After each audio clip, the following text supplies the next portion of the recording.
itself? You just kind of go over it and Okay. then kind I of. think an overview and then overview. And Yep. then, Orville. yeah. Oroville. And then if we have any questions, or Sure. probably ask some specific questions that you Sure. can help out with. So Orcam, it's about the size of a pack of gum, a small pack of gum that sits on the side of your glasses. It can be your glasses, it can be the non-prescription pair that comes with the Orcam glasses themselves. It's a magnetic connection. So we also have a lanyard that connects to the back of the Orcam. I call that the oh crap strap, because if it falls off of your glasses, it doesn't go to the ground. I like it. We definitely want to make sure that that's in place, because again, not just the shock of hitting the ground, which could break it, but trying to find it once it hits the ground. It's a nice little black device, and if it's on black carpet or something, you're not going to find it. It can go on either side. So typically this one is on the right side, the mount itself. But if you hear better or more dexterous with your left hand, it can go over on the left side. And the mount, you want to get it about as close to that knuckle on the earpiece as possible towards the front, because that allows the camera to be facing forward. And again, the key to it is wherever your nose is pointing is where the camera is pointing. So just remember that. We don't want to be looking up and trying to take a picture of something below, because the camera's not going to be seeing that. And that leads me to reading documentation. So holding it at normal reading distance, and that's just about 1.5 feet away from us, we want our nose to be pointed about the center of page in order for it to capture that full page document. Normally, if we're trying to read it ourselves, we elevate or look towards the top of the document, because that's how we read.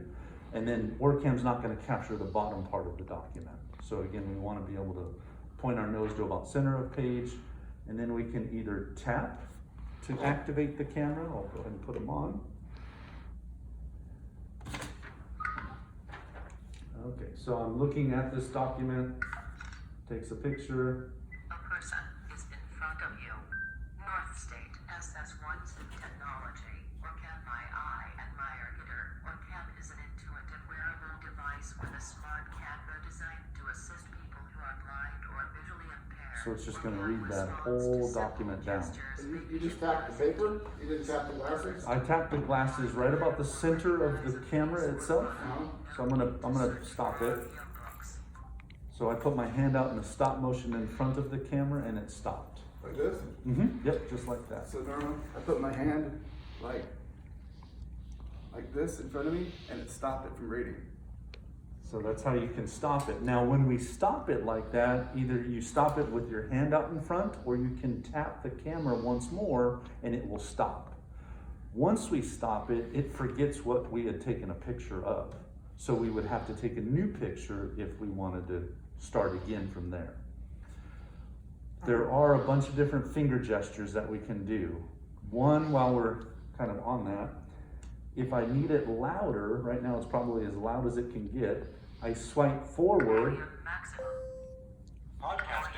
So I'm touching the side of the camera and swiping forward towards my nose. Okay. If I swipe backwards, towards my ear, it's reducing the volume. Okay. Okay, so that's when it's not reading to us and I do that, it's volume control. When it's reading and I do that, swiping forward, it fast forwards a line. When I swipe backwards, it rewinds a line. So it's dual purpose on that finger swiping. Does that make sense? Absolutely. So we're swiping forward, not reading, volume up, swiping backwards, volume down. While it's reading, it'll skip a line forward. Yep. Skip a line backwards. Correct. Make sure to get to speech increase and decrease. That's actually, you can do that offline, or now you can go into a verbal command, reading speed up or reading speed down. Okay. And there's 2 ways that I can trigger it. If I double tap the camera, reading speed up,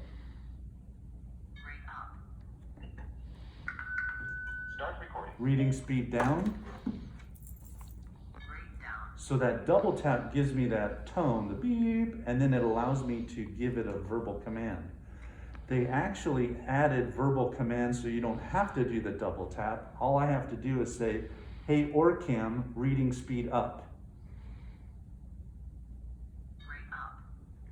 Hey, OrCam, reading speed down. Rate down. So that allows me to just do it by voice at that point. Is that a new feature, or is it? It's fairly new, That's cool. within the last probably 6 months to 8 months or so. Okay. So that's how you can, instead of doing the double tap, you just hit, hey, its name, and then that gets you into the settings, or it allows you to kind of do a quick, you can do volume that way too. It's just faster to do the swiping forward or backwards, because you see that delay that happens, right? So while it's reading to you as well, if you double tap while it's reading, that's pause. Double tap again, and it starts from where you left off at. Because remember, if we tapped it once, it clears it. The double tapping while it's reading to pause is probably the most frustrating one. Because when you go to double tap, it may only recognize one tap and you've cleared it. Yeah. So it just takes time to get used to. Saw my wrist. So it just takes time to get used to while it's reading to double tap to pause. And It's kind of like voiceover gestures though. Yeah, Yeah. and once I pause it, double tap, and then I can start, I can then still skip forward. Yep. And backwards a line. Yeah, while it's reading to you. Okay. Yep. Yeah, so again, that pause is just double tap to pause, double tap to resume from where you left off at. But again, it may only recognize one tap, so you may have to start over again, which, you know, it just happens. Can I still do, let's say, I heard a really good spot, I pause it. If it's paused, can I rewind it, or that just change the volume? That's gonna change volume. Okay. Can I decrease the speech rate? So like I rewind it a little bit, pause it, decrease the speech rate real slow, and then play it from where I pause it? No, you're gonna have to do that outside of the, while it's reading to you. Now there is, so that's the quickest way to get through something, either tapping, having it take a picture, or pointing, which we haven't gone over yet either. Point But- and read. What's that? Is there have point and read? Where you Correct. Actually, Yeah, so you can Use the do finger. follow as well. So Yeah. there's a couple ways that you can use the finger to trigger it. If I know, if I have some vision, or even if I don't, there's certain areas that the pointing would come in handy. But if I wanted to start somewhere else on the page, I can simply point to a paragraph. It takes a picture, Cam responds to simple gestures. and it starts from about that paragraph on. yeah. So Cory, is it reading what's above where you're pointing? Exactly, yeah. So if you're pointing, you want to make sure that you're pointing towards the bottom of the text, because then it kind of goes from one just above your finger. But if I'm in the middle of a block of text, again, if there's enough text up above it, it's going to start at that chunk of text and start reading from there. Now, a lot of times people go, well, that's a low vision technique. Well, not really, because, and I'll give you a great example of that. One, it could just be any piece of paper, mail comes in or whatever else. However, if you're at the store and you have a can of soup in your hand, and you're in front of the whole wall of soup, and I tap it, it's gonna capture everything and start reading all those soup labels and the one in my hand at some point. I won't know when. We just had that discussion with one of my students this Yeah, morning. with point Yeah. and tap, you can just point at the one and point. Yeah, so if I'm point holding a one. can of soup, Yeah. I can physically touch the label, Oh my and it's gosh. gonna start reading that label because it focuses around my finger. It's basically telling the camera, hey, take a picture here, dummy. I wanna know right here. Technology, oh my gosh, this is awesome. Cory, does it read barcodes? So it does, so the My Eye version does read barcodes. Yeah.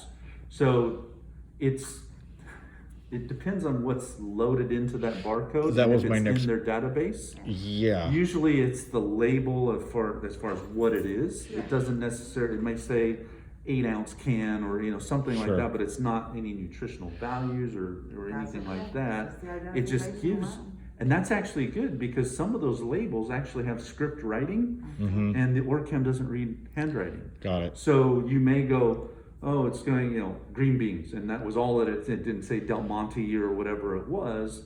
but then you turn to the barcode and then it reads the barcode and says Del Monte green beans. So how does it access the database? Does it need an internet connection? Is that preloaded when you It's update it? preloaded. Okay. So it's already preloaded. So again, if it's not in the database, it'll say unknown barcode.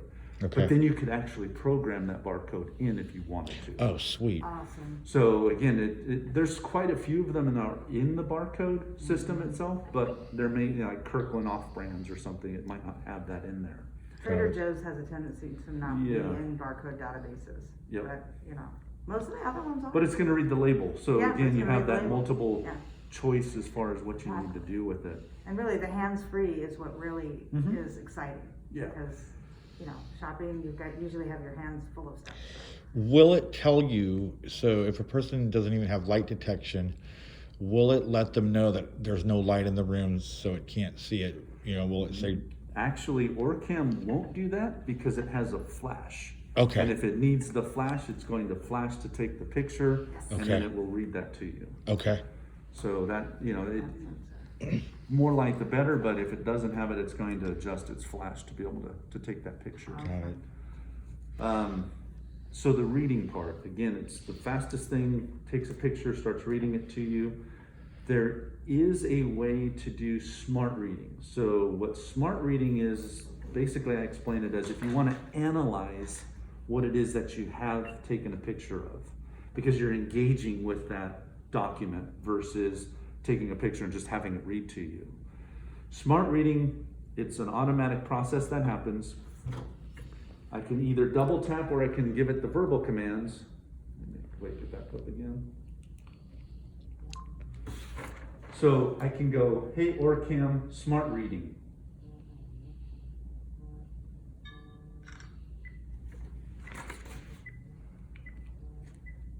So it's taking a picture of that document. There may be more text below. Ready? So now it's waiting for a verbal command. I can say read everything, just like we do before. Hello, Riz.Live, or can my IP my reader? So now it's going to read everything like I just did. Device with a smart camera designed to assist people. But again, if that's what you're wanting to do, just take a picture of it and have it read to you, because it's faster that way. But when I stop it, Whether it's to read, find an item, or read. so I've stopped it. Normally that would have cleared the memory of that document. Right. Well, now she's still waiting for a I am command. listening. Read the numbers.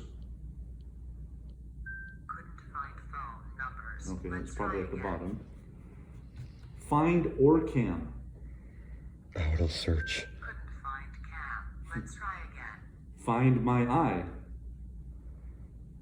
Couldn't find I. Let's try again. Of course it's So doing I this could to me. say, find appetizers if I was looking at I menu. am listening. Yeah, so let me exit, so we'll stop that. That's so cool. I am listening. Exit. Exiting. So that's the most frustrating part, is just remembering, okay, I gotta get out of it, hit, say exit. Does So it, on- oh, Go ahead. does it support like Bluetooth connect? So if you want to listen to it in an earbud? Yes. Okay. You have Bluetooth connectivity. The Starkey hearing aids you can connect directly to. Other ones you'll need that necklace for the Bluetooth Oh, don't, connectivity yeah. to it. Okay. Earbuds, Bluetooth speaker, you can connect anything to it. And it's Okay. pretty straightforward. You can go into either the verbal command or double tap, and then you can say enter Bluetooth connectivity, and it Okay. will go directly to that part of the settings, and then it looks for, basically walks you through it. It says tap to connect to a Bluetooth audio device, you connect, tap, and then it goes out to look for anything that's open. Okay. And so as long as your AirPods are open or whatever else, it's going to ask you, do you want to connect to this device? Okay. If yes, tap, and then it'll automatically connect. Color detection. It's about as good as all the other ones that are out there, which is, it's okay. Okay. And again, it's because of the lighting, the shading, Right. all of that. But it's about, primary colors it's pretty good with. Okay. How you do that though is with that pointing gesture. All I'm gonna do is I just put my finger on something and I wait and I hold it there. Registered in vision. No, okay, of course it's got text on it, so.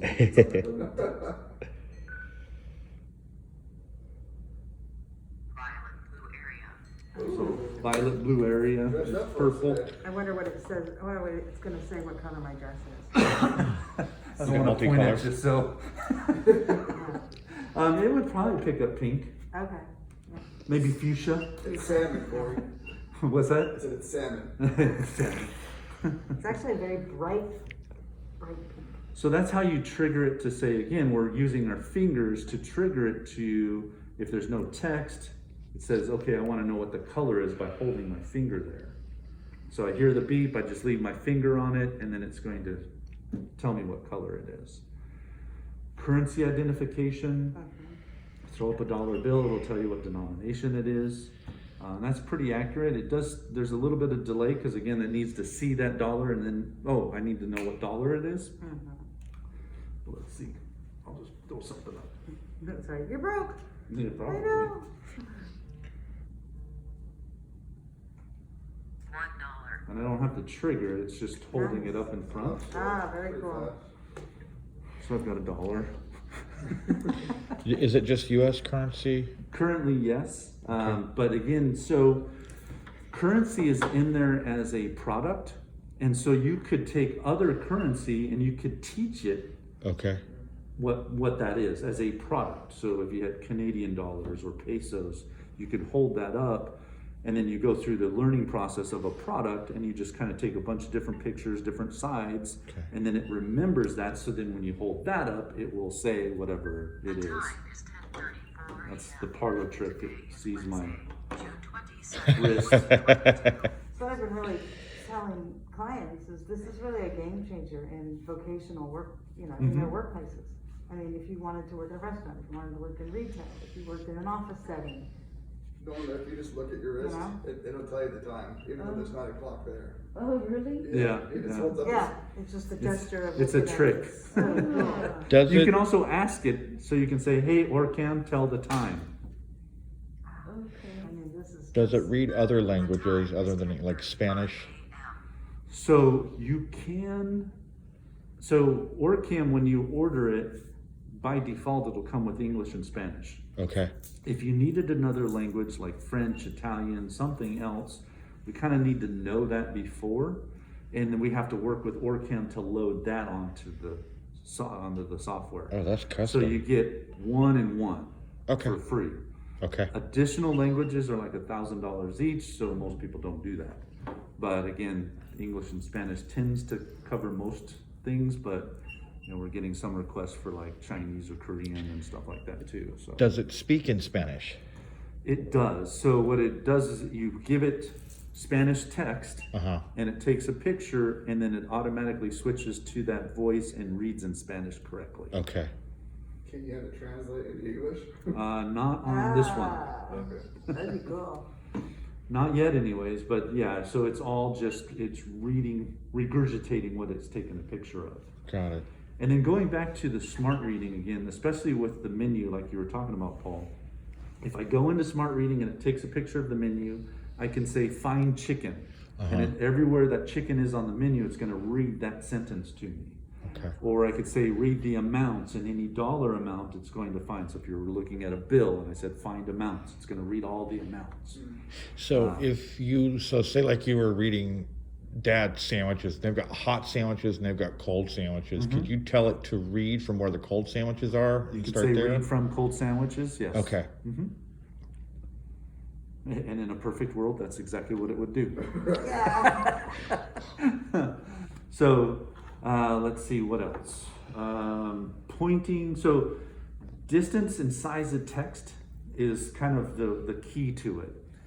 If you're 6 feet away from a bulletin board and it's a normal size print for flyers, it should pick that up and read that to you. And you Got can point to a specific flyer and it will again circle around that flyer and read that to you and not read everything else. When you tap, it's a very wide angle that it's taking a picture of. So Right. if I'm at Starbucks and I take a picture at the counter, it's going to read all of that menu to me. However, if I know it's over in a certain area, I can point with my finger and it's going to read that amount. Cross the street and a street sign should be big enough to read. So again, I take a picture either by pointing or tapping, any text in that frame is going to be read. Yeah, I was surprised. Dave was telling me that he's done that with his, and I didn't know it would do that. Yeah, and then if I'm holding something in my hand at normal reading distance and it's very small print, OrCam's really interactive as well, and it'll say something like, text seems too small, bring it closer and try again. Or if it's upside down, OrCam just doesn't automatically, like some of the other ones, redo it. It says text seems upside down, turn it over and try again. Well, it'll tell you if you have a blank page. So like if it's a one-sided document, you've got the blank side pointed up, will it tell you that? Usually what'll happen is it just kind of dings. Ding. Okay. It And I won't- noticed this, it said earlier you might have missed the bottom half of the page or something. Right, and so, and a lot of, what also happens too is, if I only captured half the page and it reads to where it stopped at, it'll also tell me there may be more text below, take a picture and try again. And then when I take a new picture, it actually stitches the two and it starts from where it left off at. Oh, right on. So yeah, it's pretty intuitive that way as well. So if there was more text below, I take a new picture, it says reading resumed from where we left off and it starts. Will it How- give you page orientation? So if it's upside down, It'll tell you that it seems upside down, turn it over and try again. okay. That's kind What of if- what it does. What about column recognition? That's like- how it works, is by column. It automatically All will the identify columns. OCRs tend to be set up that way. Okay. Open book, right? Just takes it and puts it in a. Isn't that what open book does? All the OCR devices are set up by column. Yeah. Some of them you can switch to table mode, but even that's not a guarantee that it's gonna read a table or an Excel spreadsheet correctly. Got it. What other questions on OrCam? Do you have any questions, Mona? I have one, but I haven't got it set up yet. Okay, To get it set up, to get help, who could I contact? Should I contact Bonnie? when did you get it? I got it, it's been about a year. Oh, wow, okay. Yeah, but school had